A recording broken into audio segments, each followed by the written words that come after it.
Ça, c'est un NE555. Franchement, c'est parfait pour créer des temporisations, des clignotements, des générateurs de son et même des oscillateurs. Il est utilisé dans des centaines de montages électroniques, que ce soit pour faire clignoter une LED, créer une alarme ou générer une impulsion précise. Bon, il fait partie de la famille des circuits intégrés analogiques et plus précisément des circuits de temporisation. Alors, il est constitué de 8 broches et chacune a son rôle. Broche 1, GND, la masse ou 0 volt. Broche 2, trig. Elle déclenche le minuteur lorsque la tension descend en dessous d'un certain seuil. Broche 3, OUT. C'est la sortie, c'est là que sort le signal. Broche 4, reset. Elle remet le circuit à 0, souvent relié au plus VCC pour rester active.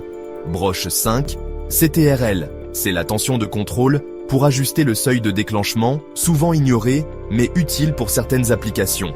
Broche 6, THRS, c'est le seuil.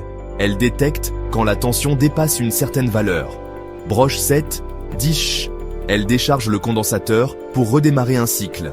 Et enfin, broche 8, VCC, c'est l'alimentation, généralement entre 4,5 volts et 15 volts.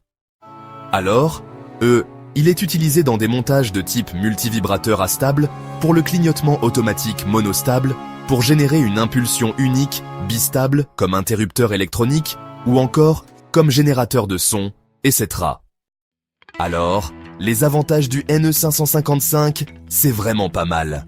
Il est super facile à utiliser, on le trouve partout, il coûte presque rien, et il fonctionne sur une large gamme de tensions. Franchement, il est hyper polyvalent.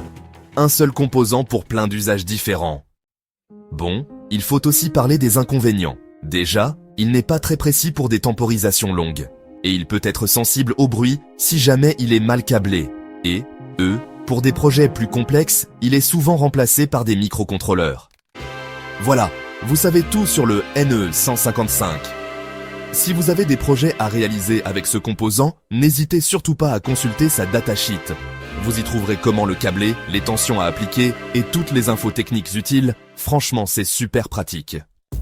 Si cette vidéo vous a plu, likez, commentez et partagez pour plus de découvertes tech avec moi. À très vite pour d'autres composants magiques.